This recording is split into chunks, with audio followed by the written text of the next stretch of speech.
What's up? It's beer, it's ball, it's Bill, it's Aaron, it's beer and ball 3. How you doing, Bill? Good to see you, buddy.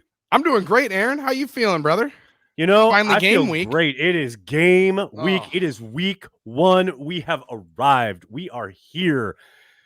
I'm still a little bit like, I can't believe it. Like, it's still like, are they really going to play a game on Sunday? That matters? That counts? they're really going to play real football, and it's actually going to be unlike the college game where you have to get warmed up with a team that doesn't matter. No, right. No. Now we start up for real, sir. and it's those purple people eaters. It is indeed with a brand new head coach, brand new coaching staff. Let's talk about that a little bit because it is a great unknown. You know, as much as you want to look at like the lineage, right, or where the coach is coming from, the Vikings got a guy off the Shanahan McVay tree, much like the Packers did, a former quarterback, offensive guy, obviously hasn't called plays. So it'll be interesting to see how that works and how he wants to attack the Packers, so to speak, week 1. What do you think? Does that give the Vikings an advantage in the sense of like the unknown? Or do you think, man, this is a rookie head coach going up against a squad that, a program that's been put together now for the last 3 years, going on 4th year for LaFleur, in a program that has a lot of kind of cohesion? For sure. Well, I'll tell you this, Nags. I thought it was going to be a major disadvantage for the Packers for a while when Matt LaFleur was walking into his first year. They walked in and won 13 games. Now, there's a difference there at the guy that's at the helm. True. But, man, look at the weapons that they boast on that offense. And no doubt. I don't know. I wasn't there. And, frankly, I don't want to be. I didn't need to hear what was going on. But it sounded like Mike Zimmer and Kirk Cousins downright hated each other at the end, right? So, like, there's got to be a boost that you get from just having a relationship that I think works at the head coach and quarterback, which are the two most important positions on the team. And Eric Stokes had a fantastic year last year. Yes, he did. Outside of when he traveled to Minnesota. This is correct. And took on Justin Jefferson, who was a bit of a problem when they were in college in the SEC. So this is a game where I thought Vegas has a very fascinating line of the Packers laying 2 all year long. I mean, it is pretty, and it hasn't moved. It's at, I believe, 1.5 to the Pack. Okay. Which it's still, that's been pretty solid now for a few days. And I'm with you. I keep expecting it to move. Maybe it does. We're recording this on Tuesday night. Maybe it moves after the first injury report comes out, right? On Wednesday, we'll start to get some answers, and we'll talk about that in a little bit. But yeah, the Packers, traditionally the 3-point for the home team, etc. Packers being favorites in this game in a building where they have not won a whole lot since it opened up. The only non-COVID win they've had. I mean, obviously they won their opener in 2020 with no fans in the stands. But other than that, the only time they've gone in there and won in that building was LaFleur's first year, that game in December to wrap up the division. Big, obviously both teams dealing with injuries towards the end of the year. The Vikings got decimated at linebacker as that game went on. Big time. Jones busts off that big touchdown run, etc. But that's legit the only game they've won there with fans in the stands since the place opened. That tells you what those fans do to you. And dude, it is the loudest stadium I've ever been in. Like same. I was there. A little bit of a mixed curve on the grading scale when Anthony Barr knocks Aaron Rodgers out for what everybody thought was the season there, right? Yep. I mean, bro, that was the loudest I've heard a stadium ever in the NFL. And they got a lot of guys also on that defense, remember, that want a piece or two of what's going on in Green Bay. There's not like a Packer-Viking game needed any more energy or good, bad blood to go with it. 100%. But this game just feels like one where, man, they're also two teams. It's a different program in Minnesota, but it's not like Kirk Cousins hasn't beaten Aaron Rodgers before either. I mean, we talk about it playing in U.S. Bank, and everybody wants to dog Kirk. He's coming off arguably the best year of his career. Absolutely. And they've had some battles, especially offensively, the last couple of years. Speaking of offensively, I found it interesting. I looked at the over-under for this game, 47.5. I'm going to take the under on that. I know life's too short to bet the under, but I'm going to take the under with, an offense that is busting out a new scheme. Yes, they have lots of weapons, no doubt about it, but a new scheme, suspect interior protection. I think, Kenny has owned Garrett Bradbury his whole career. I don't see that changing. I do think it's going to be a question of needing to get the ball out of your hands quickly if you're Kirk Cousins. But then you look at the Packers, and they're operating with a whole new kind of way of working on offense without Devontae Adams, lots of young receivers. I'm fascinated to see both offenses operate in that regard, but over under 47.5, where do you land on that one? Oh, I'm with you. I like the under, and I also wonder if that's the one that moves more than the actual game line. Good point. Due to where the tackles are, right? Because hey, you mentioned it. Kenny Clark has had his way with the interior of the Vikings offensive line for a while. Right. And Danielle Hunter and Za'Darius Smith can do the same on the outside if they're going up against Josh Nijman and potentially somebody else over on the right side that you don't know about. If it's Newman, I mean, Newman's probably the answer if Jenkins isn't going. Oh my gosh. That's terrifying, ain't it? That they might take turns like switching over to that side. I mean, no. Let me have each other. Let me have a go. Oh man, I don't want to think about it. But you're right. I mean, that's another aspect of this whole, what's going to happen with the injury report thing.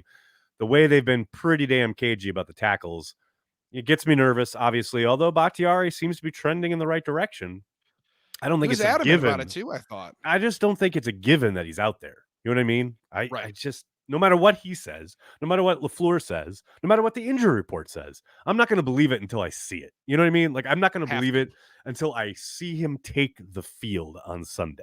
Well, that's no knock on Dave. I just I got to see it. Well, it's your veteran scribe life. That's why. That's what taught you this. Is not just to read the words, but read in between the lines. Hey, right. He has as good of a chance to be out there as anybody. That's true. He also has as good of a chance as anybody to miss the game because he was on the active roster, Nags, if I'm not mistaken, for most of 2021. So for the second half of the year, second half of the year, he was ready to go and on there. He was there, and oh man, don't remind me. Would you have believed a world where it could have been Elton Jenkins sitting out, David Bakhtiari playing week 1? It's crazy, right? But there's a possibility that is the case. Yeah, no doubt. Which, all right, I don't want to belabor it too much, but yes, the tackle situation for the Packers is so up in the air at this point. I've been talking about it seemingly for the last 2 weeks, but we really don't know. And I think we'll start to get some clarity now that, injury reports will have to be filed. Guys will be in or out of practice, etc. So we'll start to get some clarity there as the week goes on. But talking about the Packers offense, what do you see? And I know everybody seems to have this kind of assumption that the Packers offense will lean into the running game a little bit more because of the fact that Devontae is gone, because their two most talented skill position players reside in the offensive backfield. Do you think that's going to be the case? Do you think they start running the football a little bit more? I'm wearing my Run the Fucking Ball shirt. I love that shirt. This idea.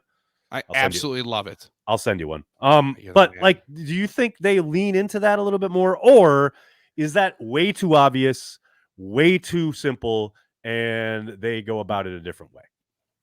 Big gulp for that. I think they're gonna have to, right? Like in some way, they're gonna have to. But I don't anticipate this team all of a sudden handing the ball off, 50% of the time. Oh yeah. As much as I would love to see closer to it. Yep. I mean, they're still looking at Nags a split in favor of the passing attack. However, I think Aaron is smart enough to know and has made it known enough. It's clear that him and Matt have come together on this plan. Yep. And that if the running game succeeds, he'll get a large amount of the credit for it. So I think maybe for once in the generation, once in the life, he might be okay with handing the ball off a little bit more because he's also, like you said, he's not dumb. He knows that those are their two best skill position players out here. And when your offensive line is still getting, I mean, they've played together, but not in a while, a little bit. Right. And there's certain guys that have played together, but not the whole unit. Nope. Best way to get that under your belt is to run the football and fire off the ball. Let them fire off the ball, especially in that environment. That's the other thing. Like, I get it, wanting to throw it around, spread it around, etc. But man, your tackles in that environment, we just talked about the lack of success in that building, and a large part of that is due to the fact that your tackles are having to look in. You're going on silent count. They have to watch the football. Man, let them fire off. Let them get you're not. It's going to be hard sledding early on. There's zero doubt about that. I don't care what happens. I don't care what they draw up. Rodgers talks about this almost every year when they go into these kind of places where it's a loud dome. There's going to be an initial surge of energy, and especially this week because it's week 1. You got to survive that. And a good way to do that is to run the fucking ball. You know what I mean? Let them fire off. Let them take control. Even if you're not ripping off 5 yards a run, hell, 3 yards a run, just let them fire off the ball rather than continuously retreat early on. And as funny as it is, like the oldest cliche in the book is those 2 and 3 yard runs now turn into 8 and 9 yard games later. Every color commentator in the history of the game. Well, more than anything, Nags, it just breaks the fucking spirit more than anything when you just keep getting run on. And 3rd and 2, that kind of run is the biggest boost that you can possibly have. Because somebody thinks, oh, all right, we got him. It's close enough, but we can get off the field here. And then you break her back for a 5-yarder. I mean, A.J. Dillon is one that everybody wants to think is the most punishing, but I don't care who you're handing the ball off to. As long as you're moving behind David Bakhtiari, John Runyan, and Josh Myers, you're going to have some success on the left side of the ball. And wherever Big Sexy is over there, Elton Jenkins, you can move and reach somebody out there and use some speed. So, hey, I'm always advocating to give the big boys a chance to eat, but especially like you said, first quarter, that's a good point. That the domes, funny how everybody used to always say Favre was the problem when they went to domes. No, it's the fact that domes are a little bit different. They're different and they're tough. And they're really tough on the tackles. They always are. It's just a nightmare scenario, especially when you're trying to make, and we know Rodgers wants to make adjustments at the line of scrimmage, and they practice, they do the silent count stuff in practice. I get all that, but you can't replicate it. You can't make that environment happen in a practice situation. You just can't. And I can't overstate. You talked about how loud it is in there. It is the only place I have ever been out of all the stadiums I've ever gone to, covering the team, flying all around the country, been to a ton. It is the only time where the third down actually hurt. Yes. Like it just physically hurt. Not just my ears, and like my whole head hurt because it was so loud. And my favorite, you can't play tackle like that. Come on. No. And especially when you're looking at Danielle Hunter or Za'Darius Smith on the other side. I mean, let alone when they had thank God they didn't have to walk in there when Jared Allen was on the outside because sweet Lord, when 69 was on the outside. Horrible freaking calf lasso BS. Dude, I don't need all that. I don't need all that in my life. No, there's a reason why, man. It's a house of horrors a little bit, but 2 of the last 3 times, W's. So, all right. Power positivity there, hopefully. Oh, there we go. I know. Well, you see, I just want to keep it real. Like, it's a tough place to play. It's a tough place to play. Well, in Nags, I haven't made many friends all week long pointing out the fact that I would have the Vikings favored. I mean, like we said about the line, I would have had the Vikings favored from the preseason. So I haven't made many friends having that point very often. Well, here's what's interesting. You're talking about, like, what the Packers want to do on offense, and maybe they do throw it around their yard, etc. Something that has not gotten a ton of play, which I found really fascinating over there on Pro Football Focus, which, take it with a grain of salt, it is PFF, and some things are good, some things are bad, whatever. I don't really count and look at their game grades too much because a lot of that stuff is done off broadcast initially. Then they do go back and look at the All-22 and they adjust their grades, whatever. But you still don't really know who's doing the grading, what is their criteria, etc. Right. However, when they do things like this, they did a kind of a deep dive into quarterbacks facing pressure, facing like pressure that gets to them, in 3 or 4 seconds with 5 or more guys, right? So you're sending a blitz, essentially, a dog or a blitz or something, getting after the quarterback where there's guys up on you very quickly as a quarterback. And this was fascinating to me. 32 quarterbacks faced pressure, at least 100 dropbacks in 2021. Rodgers ranked 30th out of those 32 quarterbacks. He was just worse than Baker Mayfield, who was terrible under pressure last year. This doesn't get talked about a whole lot. Like, he was not very good under pressure. He was great with a clean pocket because he's Aaron Rodgers. Of course he's going to be. But, man, if you brought people, he had real problems, and that's with Davante Adams. So I am fascinated to see if old Ed Donatel, old 4th and 26, Ed Donatel, yes, the man, he's the man in charge of the Vikings defense. Does he bring the heat? Does he bring the smoke? At least a little bit early to test old man Rodgers? Because I think those are some pretty brutal numbers for a back-to-back MVP. Well, in Nags, I also think the other part is to test the offensive line. But the thought whole that you protection unit, have the to line, the tight ends, the running backs, 100%. The running backs that we're talking about running out into the flat and catching balls the whole time, I'm going to make sure that they're ready to strap up and hit too. So I would be stunned if you don't see a decent amount of pressure, especially like you said early. But that's also because the Vikings secondary isn't exactly what it used to be. I mean, Harrison Smith had to babysit a lot of guys in the back end. Oh, yeah. And they might not have a whole lot of protection that if one of them blitzes doesn't get home, they're going to be in some trouble. But that's the other part of how you combat the blitz here, Nags. How many deep shots do they try to take early? Because that will at least make you hesitant. Right. Back off, say, all right, we have to make sure that we respect 9 speed, and that's where Christian Watson I think could be really, really big in here. At least the thought of a deep shot idea or two. Of here's the thing though, I wouldn't be surprised if he doesn't even play. I know everyone's really excited to like open up the Christmas present, so to speak, because we didn't see him play a single down in the preseason. But man, you listen to LaFleur on Monday, and we'll hear more from him starting tomorrow, obviously. But man, he's no sure thing, not at all, to play. And if Watson doesn't play, where's your vertical threat? Who's the guy who could potentially take the top off? Is it Watkins? 100-year-old Sammy Watkins is your deep threat? Man, Tyler Davis. Sure, you're right. Let's go. Break that cover 2, baby. If you're talking down the seam, I'm with you, baby. That's an old. My buddy used to kill me with Jay Novacek back in the day on Madden. That's the Jay Novacek down the seam, man. I'm down with that. I mean, that's where I think Watson is going to be so lethal is when they line him up in the inside slot of trips and gun him up the middle and test teams that way. Oh man, but baby. To think, and that's where the depth chart today I thought was kind of gave you a little bit of an I don't want to say interesting because it's initial depth chart. Billy. I understand you're with the squad now, right? You got the 97.3 the game. You're with the Packers. You're part of the flagship. Like you got the gear on. Like you're part of the team. I understand this, but as a outsider, as a member of Cheesehead TV, I feel compelled to remind people that the Packers PR team puts those depth charts together without any input from the coaching staff. So it is mostly a PR exercise more than anything else. However, sure. Yes. It is certainly fodder, and it is certainly something to look at and talk about, maybe glean a few things off of.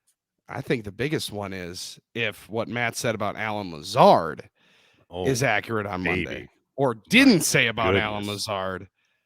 What does that make the play count, snap count, and target share for Romeo Doubs? Fascinating is what it is, man. It could be Dobbs' time to shine right out the gate. If Lazard is unable to go, I mean, again, we'll find out more as the week goes on, but holy cow, dude. I mean, you talk about suboptimal to have the one dude who Aaron Rodgers has been saying all offseason, every chance he gets, he's our wide receiver 1. He's the new wide receiver 1. And now he's not available? Okay. And instead it's a 4th round pick who Negs, when he went into game 1 of the preseason, I was like, dude, there's a lot of 4th round picks that don't see 7 targets in a preseason game ever. Right? Like into their 3rd year. Right. Gotta have it day. This guy had him in the first half. Yep. So, and if they're feeding him, he walks in with Sammy Watkins and Randall Cobb as the only other 2 healthy receivers in that room, my man might have 7 targets in his first NFL game. Like, I mean, talk about opportunity knocking. I'm not going to say that I completely overdrafted him in my fantasy league, but I absolutely 1000% overdrafted him in my keeper proud of league. you. Like I'm proud of you. I'm talking like probably 5 rounds earlier than I should have, but I didn't care. You know what they always say? If you want to make sure you get your guy, make sure you get your guy. And I got Romeo Doubs in my keeper league for that very reason. That man could be on fire right away. I've got way too many, and I was just joking last night that I took another flyer on Watson late, and everyone said, "Hey, you know this isn't a keeper league. You can't take him in the 16th round next year." It's like, well, listen, I gotta wear the ribbon every once in a while. You gotta do it. You gotta do it. Wait, how many leagues? How many leagues are you in? I'm in 7. You are so young. You are so young. Only someone young without responsibilities can be in 7 fucking leagues, dude. Yeah. Oh yeah, 100%. My goodness. I used to be you. That used to be me. Yep. And I gamble way too much all weekend long. Man, my bank account, Nags, is about to have a tough 4 months or a great, really good 4 or 5 months. That's what's so fun about it. That's why we're talking about over-unders. That's why could be my second income. The lines. It could be.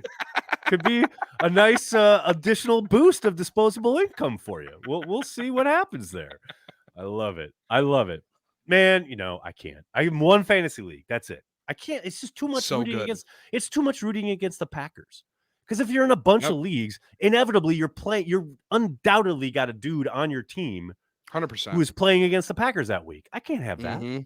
Yeah, it's tough, man. It's a tough beast. And even in the one here tonight, I didn't like it. But your boy waited till the 10th round. Oh, yeah. Had to take himself a quarterback. Yeah. Oh, no. Oh, no. Yeah. And the only one that was sitting there was number 8 in purple. Oh, God. Dude, that's so funny because I had the exact same thing happen, except I couldn't take him. I couldn't do it. I could not do it. Could have just taken Davis Mills. I ended up with Matt Ryan instead.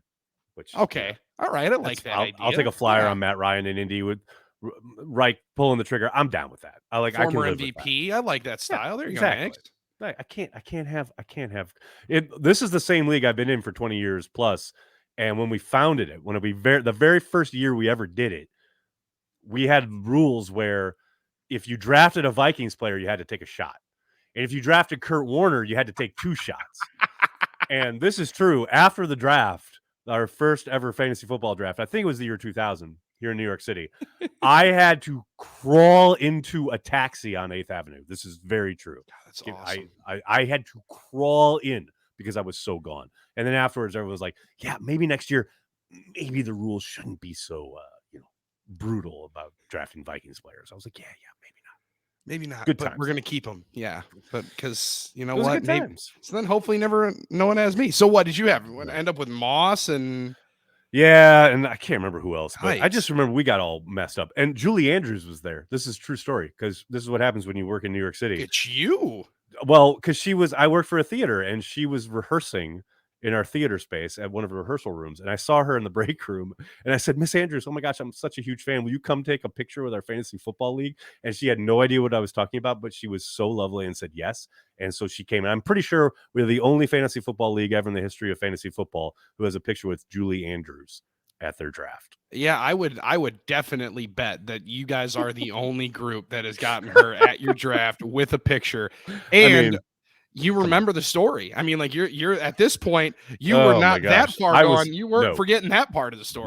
No, sir. I had to get back on track, much like we do here talking about football. Amen. So, well, fantasy football kind of counts. But Packers, we've talked about the offense. Let's talk about the defense for a little bit, especially going up against a guy who runs, the strain of the same system that Matt LaFleur runs. Obviously, coming out of Shanahan, McVay, that whole tree. I do find it interesting that he's an ex-quarterback, right?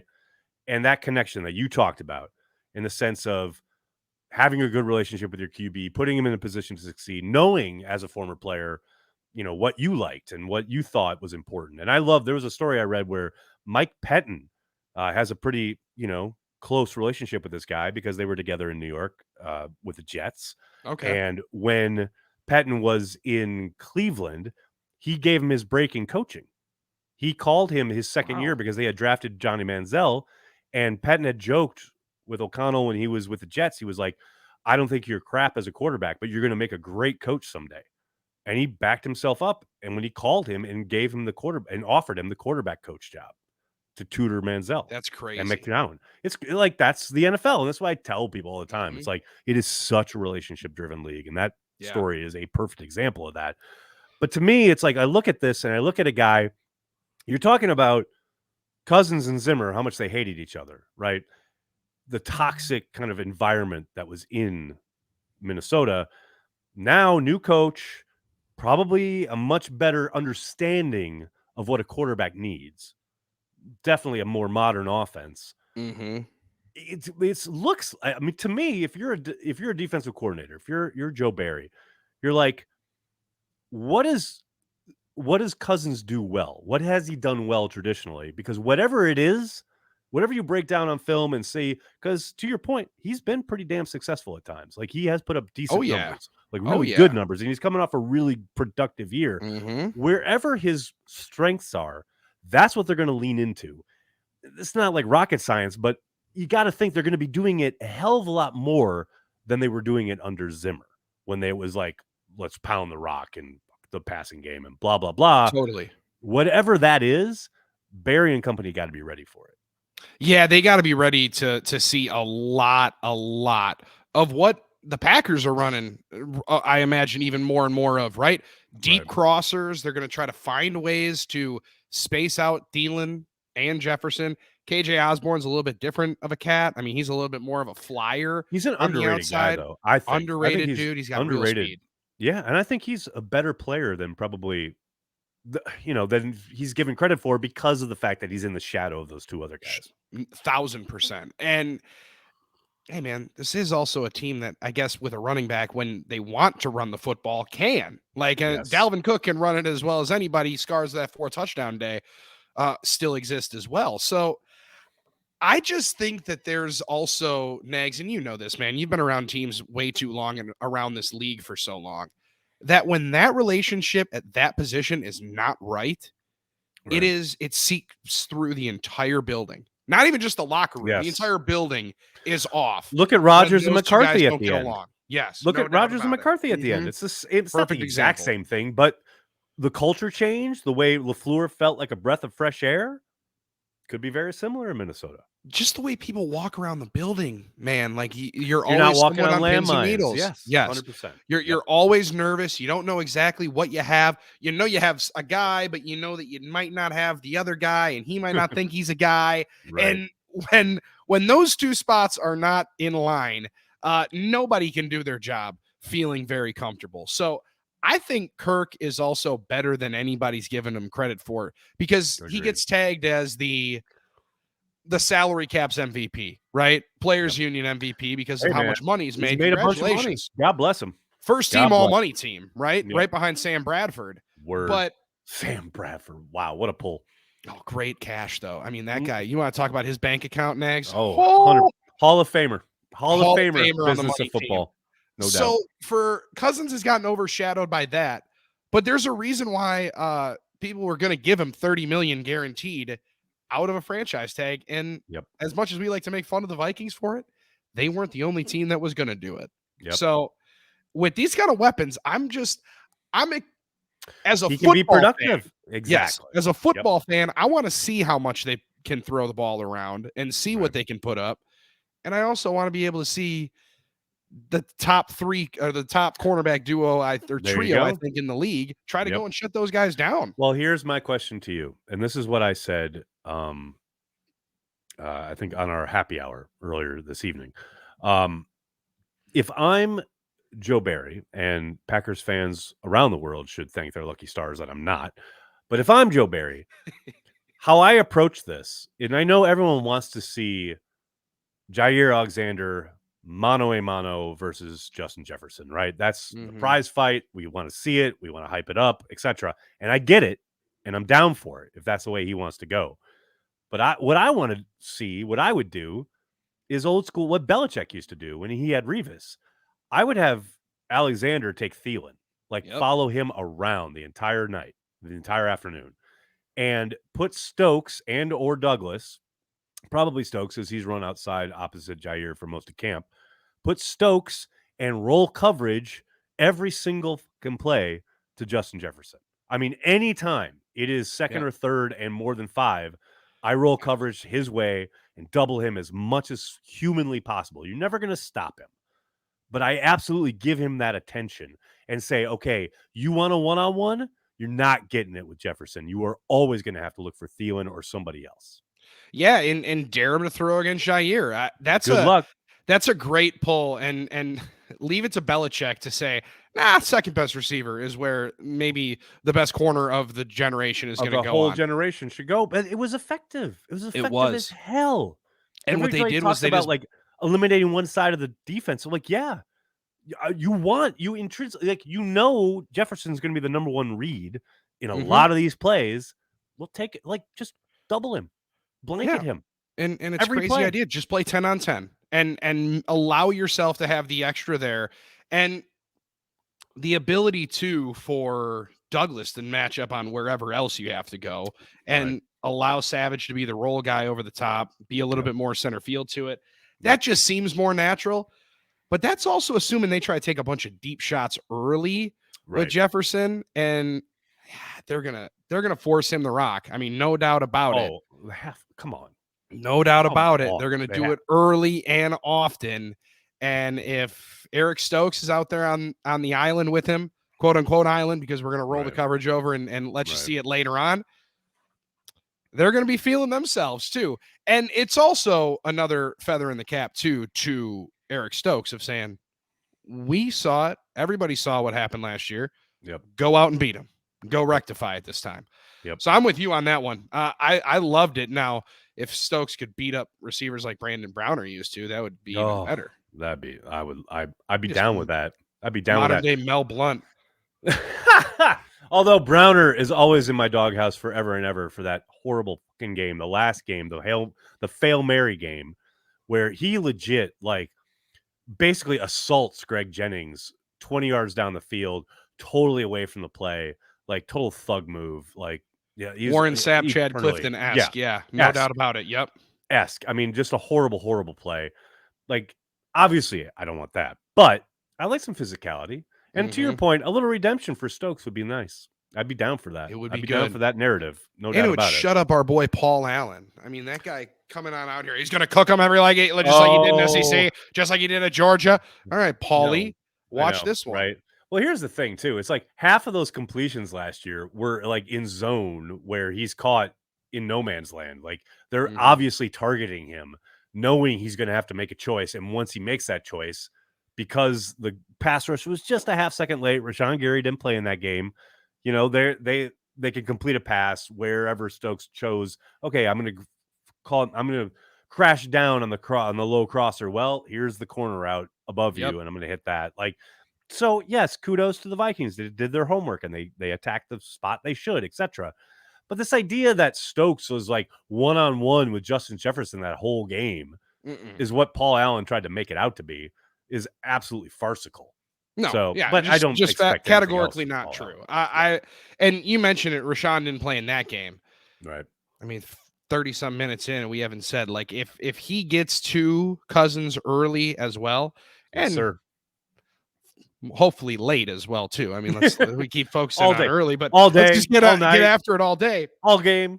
I'm down. The Minnesota offensive line is nothing to write home about at any position. We mentioned Garrett Bradbury, but you say that, but I was just perusing some of the Vikings media / blogosphere, and man, they're very excited about their tackles. And I'm like, okay, interesting choice. All right. You enjoy your Christian Darrisaw. Yeah, I mean, okay. Yeah. All right. I'm very curious to see how they hold up against Messrs. Gary and Smith. I'm okay. Yeah, that's why I think you and I are very much in line on the under, because I think the Packers defense plays enough into that as well. Yes. And as long as Devondre Campbell and Quay Walker can keep the ball out of Dalvin Cook's hands too, I'm going to be happy to watch as little amount of 4 and purple as possible on Sunday. Oh, he's a problem, man. He is a major problem. You talk about a talent. You talk about a guy who's given the Packers countless headaches. Crazy, dude. Will probably continue to give the Packers countless headaches. I mean, as much as I want to say, oh, yeah, shut him down, you're probably not going to shut him down. You can limit the damage he's going to do, but he's going to do damage. Like, there is zero doubt about that. That is a swarm to the football haven right there, is whenever you see Dalvin Cook on the field. Like, yes, there's sir. As shifty and mobile and physical as he is, man, just one guy just can't bring him down. And you don't think about him in that category because you think of like Derrick Henry as those guys. Right. No, it's a dude that can make you miss and run through you. Yep. And I hate him. It's a problem. I mean, he basically put the Vikings on his back in Lambeau 2 years ago. Especially that 2020 game was a nightmare. It was a total nightmare. It was the weirdest game ever, too. Like, it was the quickest game I'd ever seen. 2 possessions in the first half each, and in the second half, the Packers could not stop the run to save their lives. Like, that it was 50-yard screen pass, I can actually still see like the drawing of, and Why do you hate me like this? I hate it. I hate it.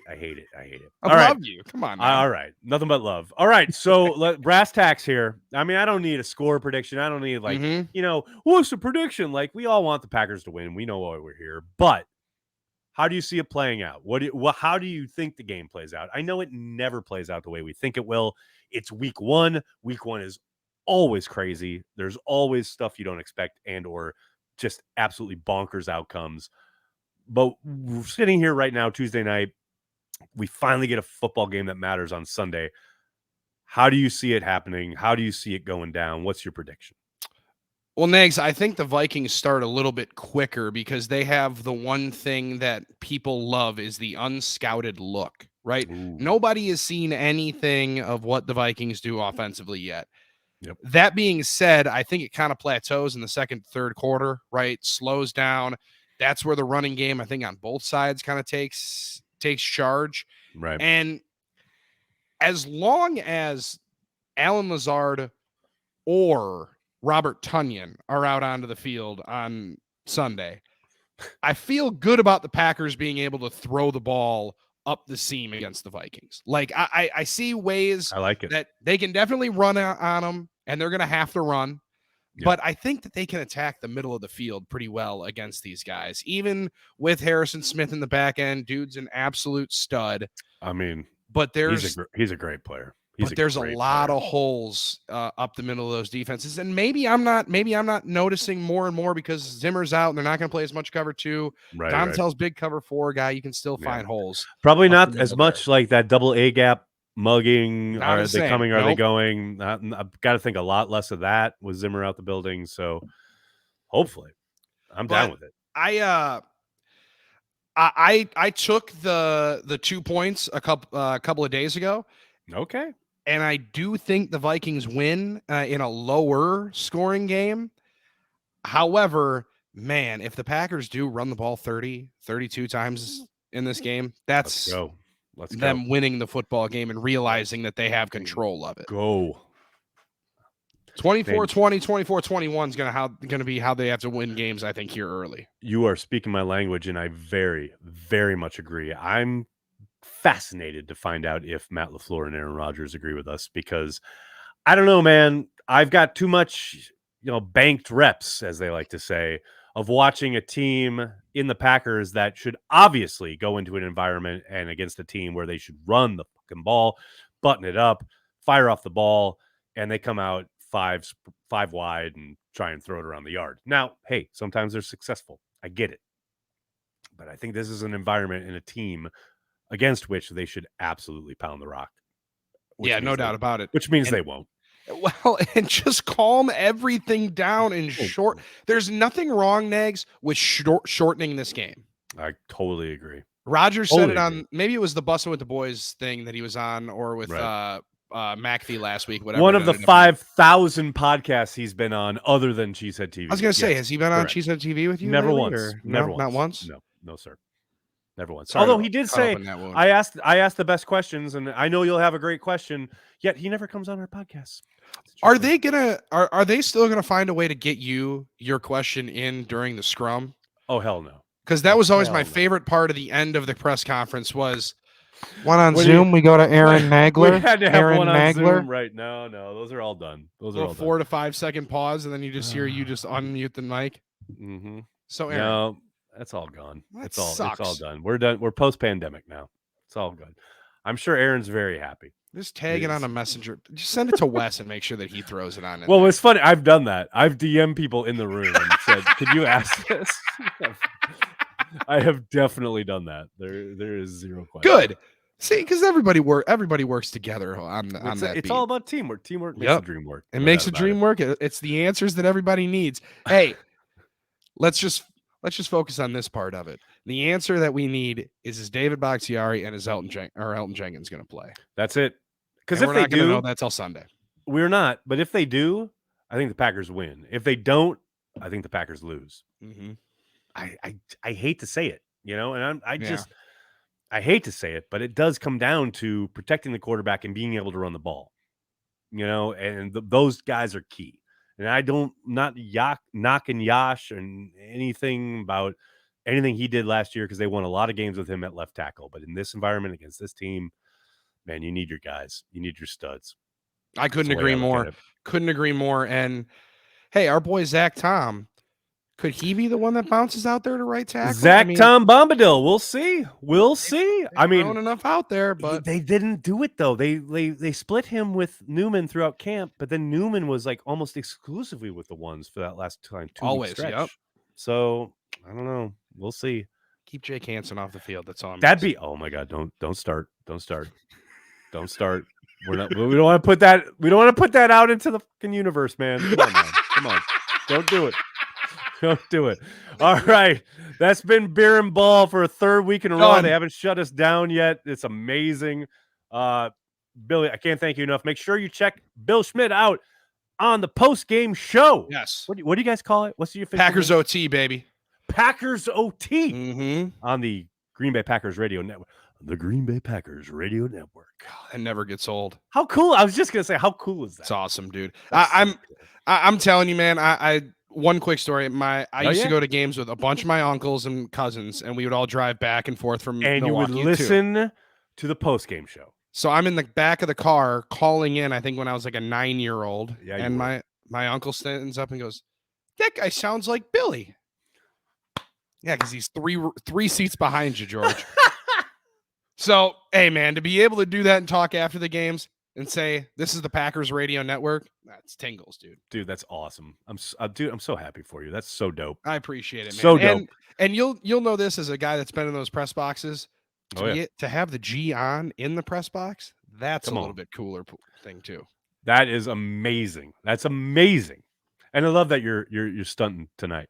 You're wearing it. I love it. I had to throw it on because I saw your shirt and I was like, I just can't match that in my repertoire yet. Oh, okay. Relax.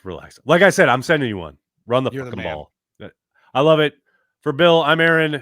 We're Beer and Ball. We're talking both. We're drinking both. Let's do it, man. I'll talk to you next week. Later, dude.